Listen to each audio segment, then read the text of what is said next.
Welcome to PD TV. AP రాజకీయాల్లో కాంగ్రెస్ పార్టీని మళ్లీ గాడిలో పెట్టాలని ఏపీ కాంగ్రెస్ పార్టీ అధ్యక్షురాలు వైఎస్ షర్మిల తీవ్రంగా కృషి చేస్తూ ఉన్నారు.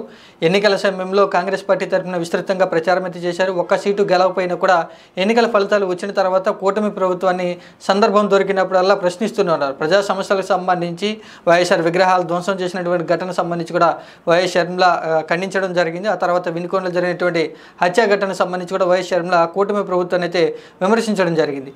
తాజాగా ట్విట్టర్ వేదికగా ఒక పోస్ట్ని పెడుతూ కూడా కూటమి ప్రభుత్వం పథకాన్ని అమలు చేయాలంటూ కూడా రైతాంగానికి సంబంధించి మేలు చేకూర్చేటువంటి రుణమాఫీ చేయాలంటూ కూడా వైఎస్ షర్మిల డిమాండ్ చేస్తూ ఒక పోస్ట్ని అయితే పెట్టడం జరిగింది. ఈ పోస్ట్ గురించి ఏపీ రాజకీయాల్లో ప్రస్తుతం అందరూ కూడా చర్చించుకుంటూ ఉన్నారు. పొరుగునటువంటి తెలంగాణ రాష్ట్రంలో కాంగ్రెస్ పార్టీ ప్రభుత్వం రైతు రుణమాఫీ చేయడంతో ఆంధ్రప్రదేశ్ రాష్ట్రంలో కూడా రైతు రుణమాఫీ చేయాలంటూ వైఎస్ షర్మిల డిమాండ్ చేస్తూ ఉన్నారు. షర్మిల ట్విట్టర్ వేదికగా పెట్టినటువంటి ఒకసారి ఏ విధంగా కూటమి ప్రభుత్వాన్ని డిమాండ్ చేస్తున్నారు, ఏ విధంగా ప్రశ్నిస్తున్నారు అటువంటి విషయాన్ని అయితే ఒకసారి చూద్దాం.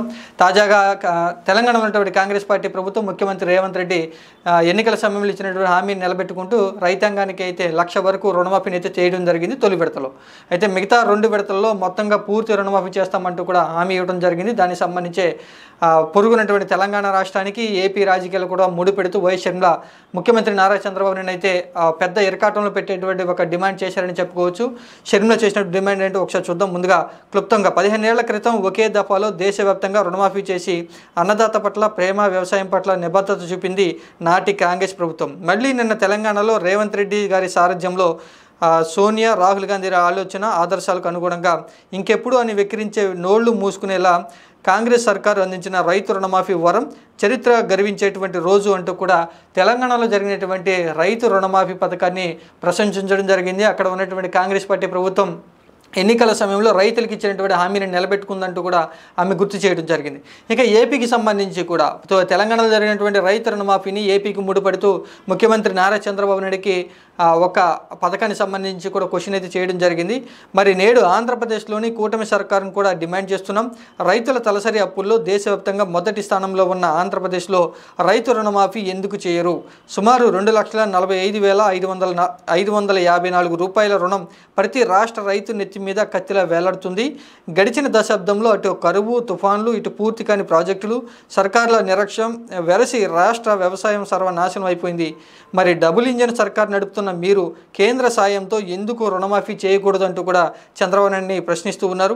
కాంగ్రెస్ అధికారంలోకి వచ్చి ఉంటే 2,00,000 రూపాయల రుణమాఫీ ఇచ్చిన మాట ప్రకారం ఖచ్చితంగా నేడు చేసి ఉండేదని గర్వంగా చెప్పగలం. కూటమి సర్కారును అడుగుతున్నాం, రైతు రుణమాఫీ చేయండి. అన్ని విధాలుగా చితికిపోయిన ఆంధ్రప్రదేశ్ రైతులకు చేయూతనివ్వండి అంటూ కూడా షర్మిల అయితే ట్విట్టర్ వేదిక తన వాయిస్ వినిపిస్తూ ఇది ఛాయిస్ కాకూడదు, బాధ్యత అనుకోవాలంటూ కూడా కూటమి ప్రభుత్వానికి సంబంధించి ఒక సలహా అయితే ఇవ్వడం జరిగింది. తెలంగాణలో జరిగినటువంటి రైతు రుణమాఫీని కూడా ఏపీలో అమలు చేయాలంటూ కూడా ముఖ్యమంత్రి నారా చంద్రబాబు నాయుడిని కాంగ్రెస్ పార్టీ అధ్యక్షురాలు వైఎస్ షర్మిల డిమాండ్ చేస్తూ ఉన్నారు. ఆంధ్రప్రదేశ్ రాష్ట్ర రైతాంగం అయితే పెద్ద ఎత్తున అప్పుల్లో కూరుకుపోయింది. ప్రతి రైతు మీద కూడా లక్షల రూపాయల అప్పు అనేది కత్తి వేలాడుతూ ఉంది.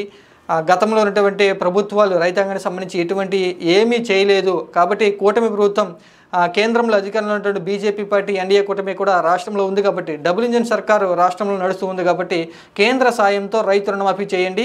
ఒకవేళ మేము కనుక గడిచినటువంటి ఎన్నికల్లో కాంగ్రెస్ పార్టీ అధికారంలోకి వచ్చి ఉంటే కనుక ఎన్నికల సమయంలో మేము రైతు రుణమాఫీ చేస్తామంటూ హామీ ఇచ్చాం. మేము గెలిచి ఉంటే ఈ పార్టీకి రైతు రుణమాఫీ చేసి ఉండేవాళ్ళం. మీరు రైతు రుణమాఫీ ఎందుకు చేయకూడదంటూ కూడా చంద్రబాబు నాయుడికి సంబంధించి ఒక సరికొత్త డిమాండ్ని అయితే, సరికొత్త కండిషన్ అయితే షర్మిల కూటమి ప్రభుత్వం ముందైతే ఉంచడం జరిగింది. ప్రస్తుతం సూపర్ 6 పథకాలకు సంబంధించి కూటమి ప్రభుత్వం పెద్ద ఎత్తున ఆలోచన చేస్తూ ఉంది. ఏ విధంగా నిధులను సమకూర్చాలి, ఏ విధంగా అమలు చేయాలి, అమలు కానిటువంటి హామీలు ఇచ్చారు అంటూ కూడా వైసీపీ పార్టీ పెద్ద ఎత్తున విమర్శలు చేస్తుంది. ఇలాంటి సమయంలో రైతు రుణమాఫీ కూడా చేయాలి అంటూ ఏపీ రైతాంగాన్ని ఆలోచన పడవేసే విధంగా వైఎస్ షర్మిల డిమాండ్ చేయడం అనేది ఏపీ రాజకీయాల్లో ఒక చర్చనీయాంశంగా మారింది.